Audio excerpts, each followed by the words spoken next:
All right, guys, so let's start off with the NBA. Big elephant in the room. DeMarcus "Boogie" Cousins signs a $5.3 million veterans minimum salary with the Golden State Warriors. But the thing with that is he's not expected to be back on the court until January. What do you guys got? I think that's another big signing for the Warriors. What it kind of drives me nuts, actually. When LeBron went to Miami, there was a huge deal. Chris Paul tried to go to the Lakers. They shut it down because they would have too many stars on one team.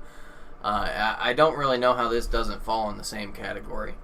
So it really takes all the competition out of the game. The Warriors have won 3 of the last 4. They just signed another big guy to fill a hole that they didn't have.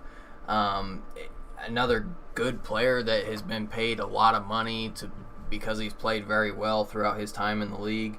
But the one thing that is good about this is they paid him the veterans minimum. Good for Boogie. He gets a year to prove himself.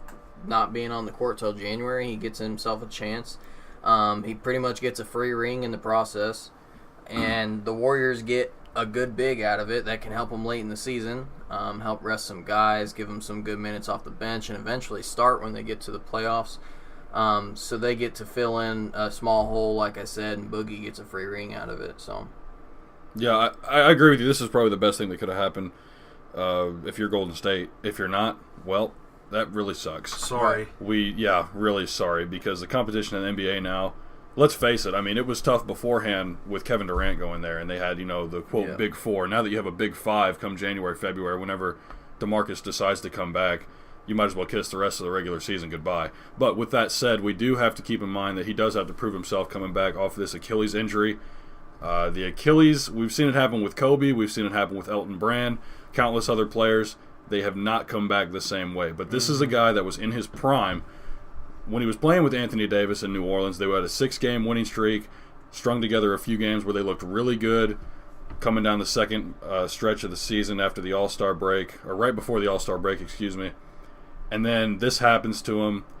The Pelicans end up playing better without Boogie, and then come playoff time, Anthony Davis goes off. Not to mention Drew Holiday in the process, as well as Rajon Rondo and those guys. I think for the Warriors, this, like you said, they're filling a hole that teams would try to exploit, and we saw the Pelicans try to do that in the playoffs in the second round, which they did end up taking a game from them without Cousins in the lineup. With that said, this is not looking good for the rest of the NBA, and it's probably over. If you want to go ahead and crown them champs right now, I wouldn't blame you, but they still got to play 82 games. If it works for the Warriors, great, because they got him for $5 million, which sounds like a lot of money to me, but in the NBA, that's not really nothing.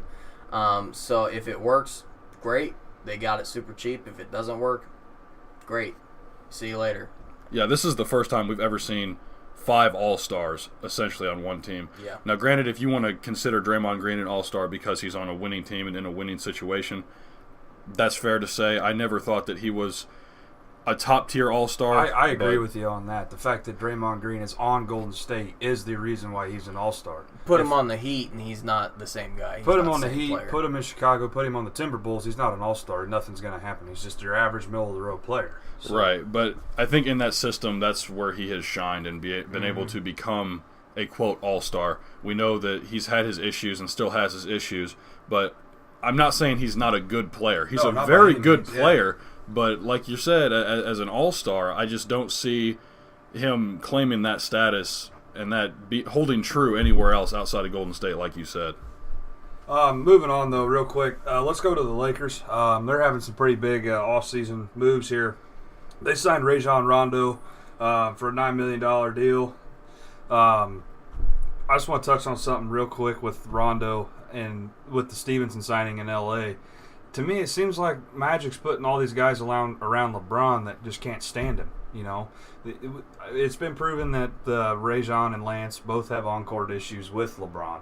There's a bunch of pictures floating around of a specific shirt from Barstool Sports, that's got some pretty good stuff on there on the shirt about LeBron. But and the fact that Lance Stevenson, everybody knows what he does in the playoffs. So yeah, the LeBron whisperer. Yeah. So, what do you guys feel about Magic putting all of these players around LeBron that potentially don't care for him too much? Well, this is something that I've seen a lot on other talk shows. I've seen it on Undisputed, other shows on FS1 and ESPN and stuff like that.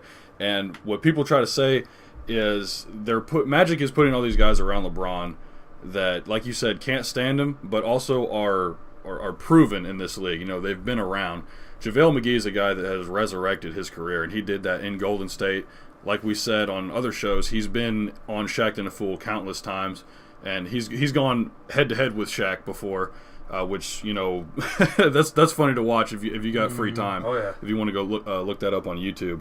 That's a guy that's been proven. Rondo, this is a guy that's won a championship, been to the finals multiple times, been in the playoffs multiple times, played with guys like Paul Pierce and KG, other veterans. He played with DeMarcus Cousins in Sacramento and averaged, almost a triple-double for a season. So this is a guy that's proven himself. Not to mention Lance. Like I said, it's a guy that's been proven because when we want to forget it so soon, but when he was with Indiana and Paul George and I can't believe I'm going to say this, Roy Hibbert. Remember when he was a Defensive of the Year caliber player? Danny Granger, even, he's out of the league now. When that team was a thing with George Hill, and now we see George Hill struggling to even stay in the league in Cleveland. I mean, is he still a starting point guard? I guess that's a story for a different day. But that team, with Lance there and them going to the Eastern Conference Finals, fighting against LeBron, they did it 2 years back-to-back, even went Game 7 one year. I think it was 2013. He's a guy that's been proven, and I think they're just trying to put a bunch of veterans around LeBron that know what they're doing, that are able to listen and kind of adhere to what he wants to do. Well, I think you kind of hit it there. They're just putting older guys, veteran guys that have been in the league around LeBron. I don't really think they care who it is at this point. I think they're just trying to get the best available, one at every position, just to throw them around and kind of make a team around LeBron. Now, I'm not going to say Magic's not the one pulling the strings, but I think if you think Magic is the one making all these decisions, I'm willing to put a pretty hefty bet out there that LeBron said, hey, go get this guy and fill in this spot. I do think Magic's making some of those decisions, but I think LeBron has a lot to do with this as well. Ultimately, Magic's signing the paychecks. Right. Absolutely. But there's no doubt in my mind that LeBron has his hand in every move that's been made so far. Mm-hmm. Well, yeah, I know these guys don't like LeBron, but at this point, I don't really think LeBron gives a crap. Yeah. I think he's just trying to get himself some help. He signed with the Western Conference. He obviously is up for the challenge. Mm-hmm. Yep. So what does this mean for Lonzo Ball?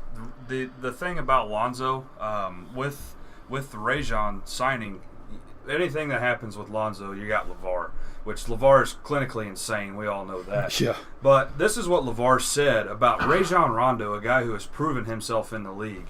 This is a quote coming from LeVar Ball saying that don't mean nothing. Ball said out of L.A. Just another teammate, that's all a little backup. He's calling Rajon Rondo backup to Lonzo Ball. That's just unfathomable. It's insane. I just don't understand it. It doesn't make any sense. He's calling Rajon Rondo backup to Lonzo Ball. Lonzo Ball is nothing in this league compared to Rajon Rondo. Not yet. Absolutely, you're right. Excuse me. You're right, definitely. Rondo is a guy, like I said before, has been proven. Excuse me again. Something stuck in the throat there. But Rajon Rondo is a guy that's been proven in this league over and over again. He did have his little stint in Dallas where there was an issue with Mark Cuban and questioning his effort, which I think everyone could see that he really wasn't giving it his all, but it wasn't a playoff team at the time. But Rondo, like I said, is a guy that's been proven. Lonzo Ball, he's coming off his rookie season. He didn't shoot the ball all that well from the three-point line, from the free throw line, and he missed over 20 games this season. What did he shoot, like less than 30% from the three-point line? I think it was right at 30%. Right at 30? Yeah, it was pretty atrocious. And there was at one stint he was less than 25%. So coming off of that, Rajon, we know he doesn't like to shoot very much, but he likes to dribble drive, and he can set players up like LeBron. He's amazing at that. His court vision is phenomenal.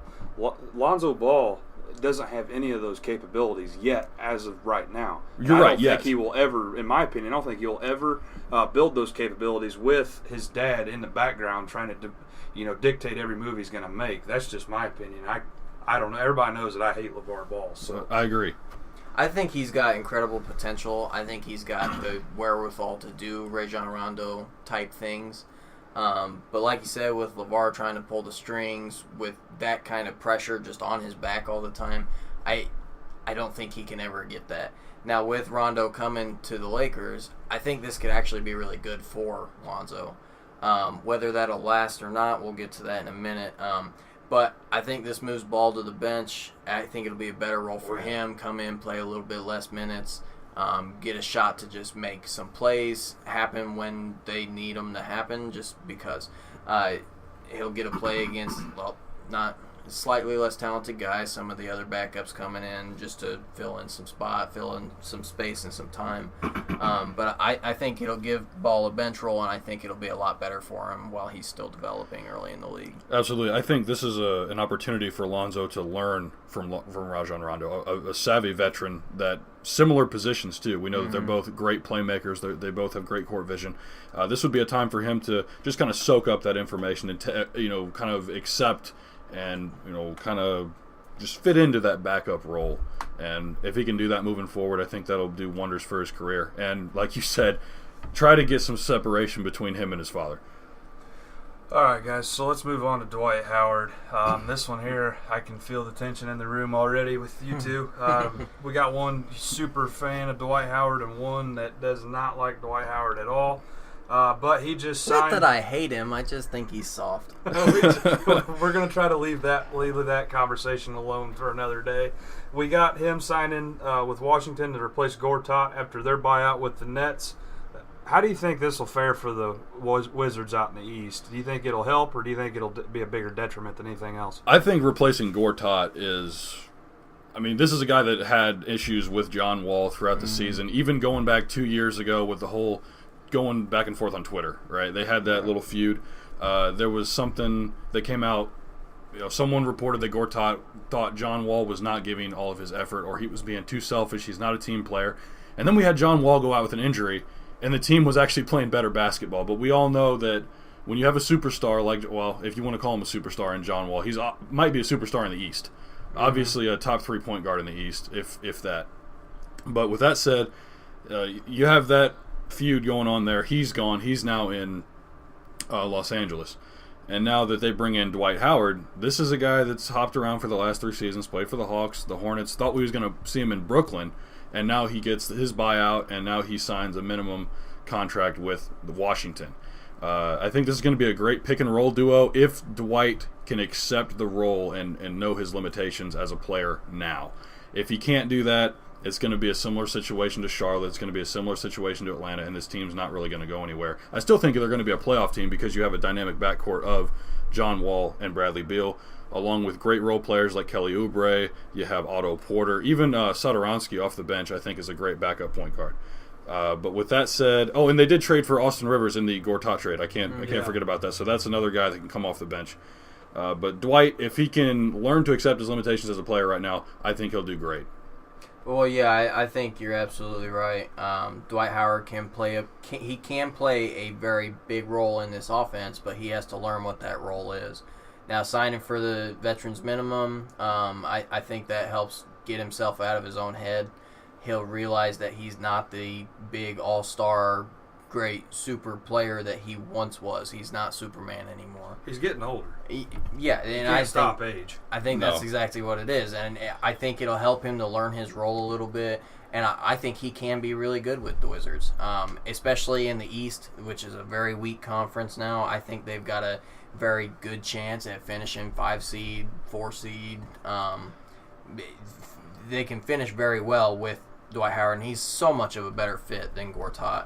I think him and John Wall will work really well together. For sure.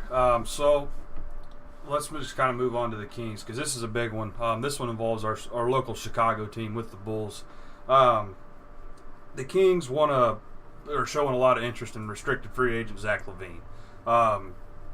Should they match their offer at any time? Keep in mind, if Gary Paxton wants to get rid of Zach LaVine, he should get a lot in return for this. Zach LaVine is a decent player. He's a high flyer. He can throw down. That's right.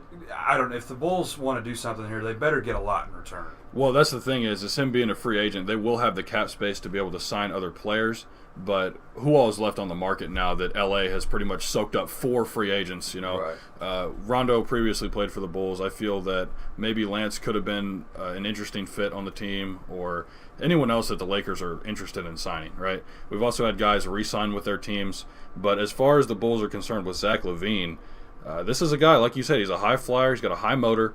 Really, I thought was a dynamic duo with Chris Dunn in the backcourt. Chris Dunn being a defensive-orientated guy. We know he struggled on the offensive end of things, but I think he's starting to come around. With Zach LaVine paired up next to him, I feel like this could be a really nice combination, but you have guys like Valentine that could get some more playing time that are still developing. We see him now in the summer league that's going on. But if the money's right, I think that they should go ahead and match it. But if the Kings are going to throw $25 million at him, especially for 4 or 5 years, I don't think that's money that you can tie up right now with this team. What does the Kings have? Why do they have interest in Zach LaVine? They have Buddy Hyde. They just got Bagley. They got De'Aaron Fox. Why with those three young guys? Why would they want somebody that's injury prone? That's been proven to have problems with injuries. I just don't understand why they would feel like they want Zach LaVine on their roster. Let me just say this. We've seen the Kings make interesting moves in the past, and that's because their owner is prone to making interesting decisions, to say the least. Okay, he's a guy that when they traded for Buddy Hield and when they sent DeMarcus Cousins to New Orleans a couple years ago, he said that he sees Buddy Hield as having Steph Curry potential. I don't think you see anyone else saying that Buddy Hield has Steph Curry potential. That's a hot take. This is one of the things, and there's no disrespect to him, but Steph Curry is probably a one-of-a-generation type player. And Buddy Hield, he's not. I like Buddy. He's a good complementary piece. Yeah. And putting him alongside De'Aaron Fox, and they have Marvin Bagley that they just drafted. I think Willie Cauley-Stein is a nice piece. Mm-hmm. I don't know how they're going to handle the Scalabissiere signing or a situation that they're in right now. But with that said, I mean, if they want to bring in Zach for maybe an it factor, putting him alongside De'Aaron Fox, two guys that aren't known for shooting three-pointers, although LaVine is very capable of shooting three-pointers, it is very interesting, and I would scratch my head at it. Should the Bulls match any offer? No. Should they match some offers? Yes. I think you said it right. If the money's right, they should match it and keep this guy. As you said, Cale, he's a little injury prone. He only played 24 games this year. He's not super great on the stat lines. 17 points, 4 rebounds, 3 assists, almost 40% from the field, 81% free throws, and 1 steal and 2 turnovers a game. So he handles the ball well. He's a high flyer, high motor, good potential, but he's not a superstar or an all-star yet.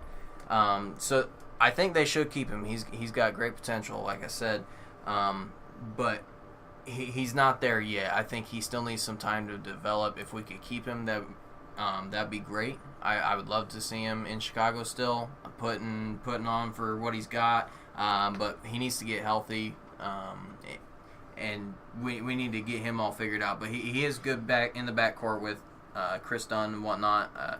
It's a good tag team between the two of them.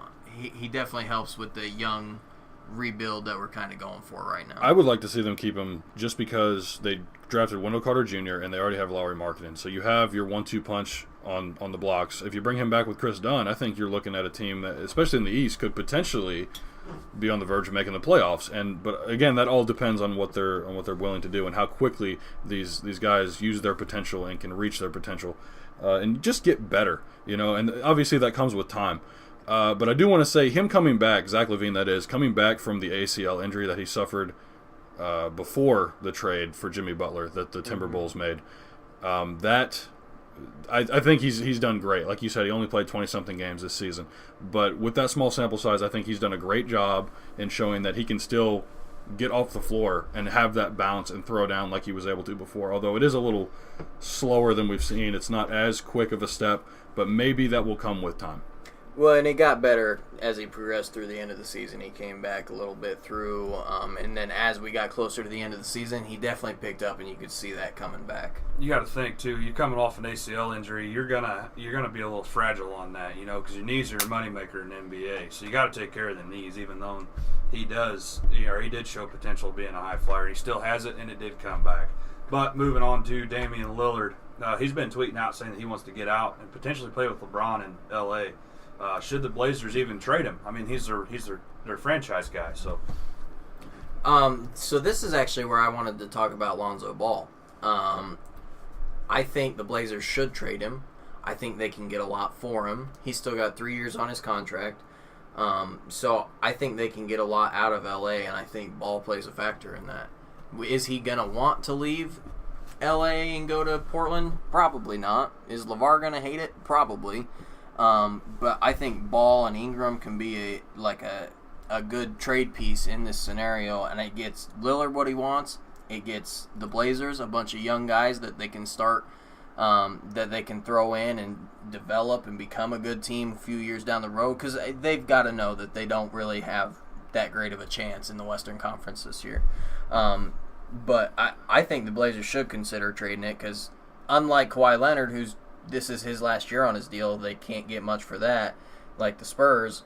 I think that the Blazers have a good chance of getting a lot out of Lillard. So this is a tweet sent to Damian Lillard, and it says, if the Blazers traded you to the Lakers to help LeBron, would you be happy? He tweeted back and said, I'm typically a happy camper. So that's that dead indication right there, that he wants to go. Right. It's the subtlety in the tweet there, or in the reply, I should say. This was something that he had done, kind of like a Q&A for fans to send in questions and ask him, just anything that was on their mind. Obviously, this fan wanted to know, would you be happy playing in LA? And with that response saying, I'm typically a happy camper, that pretty much tells me that I'm happy with any situation that involves LeBron James. Yeah. And I would be too, because we've seen him be successful in Cleveland with Kyrie Irving and getting to the finals and winning a championship ultimately, right, in 3 years. LeBron, anybody around him, is the best player in the league. So you just got to think, LeBron's going to make anybody around him better at any point in time, just like Jordan did. So right, and they're very similar in that aspect. I think, though, with Damian Lillard, he's very similar to Kyrie Irving in the way that they play their games. I think Kyrie obviously has a better handle. I think Damian, I don't know if he's a better shooter, but I think they're almost on the same level. They're pretty much, like I said, they're pretty much the same player. Just I think Kyrie might be a little bit better. Maybe that has to do with him playing in the Eastern Conference. Maybe that has to do with him being a little bit more flashy. I know they're both not afraid of the moment, but I've seen Damian Lillard time and time again deliver in clutch time. Right, oh, yeah. We know in the fourth quarter that's Dame time. All right, we see him pull out the watch. He points to his wrist. Okay, time and time again we see it not only in the regular season, even in the playoffs. Now, what happened this year in getting swept by New Orleans when you have home court advantage and you're the 3 seed in the Western Conference is beyond me. Maybe this was an anomaly, maybe it was a fluke, but I would love to see, like you touched on, Tyson, the Lakers maybe include a package of Lonzo Ball, a first-round pick, and Brandon Ingram for Damian Lillard. I think this would be great for the Blazers, like you said. They have a couple of young guys, Zach Collins and Caleb Swanigan. We know that they lost Ed Davis, and then if they pair those guys up with Brandon Ingram and Lonzo Ball, this could be great building blocks for them moving forward. While in the meantime, LeBron wants to win now. Damian wants to win now. He's never been out of the second round of the playoffs. So this would be great for both of them and possibly give them any chance to get past the Warriors this season. For sure. So with that being said, do you guys think, let's kind of wrap up the NBA discussion for the day. Do you guys think that LeBron stands any type of chance this season in the West with the players he has around him? We still have some time left in the free agency. Obviously, we don't know what Kawhi is going to do. There's a whole lot of controversy around Kawhi. Obviously, Lillard now. So do you think that if the Lakers can add one more and get some pieces around LeBron, that could make them a contender for the Western Conference Championship? Steph, Clay, Draymond, KD, Boogie.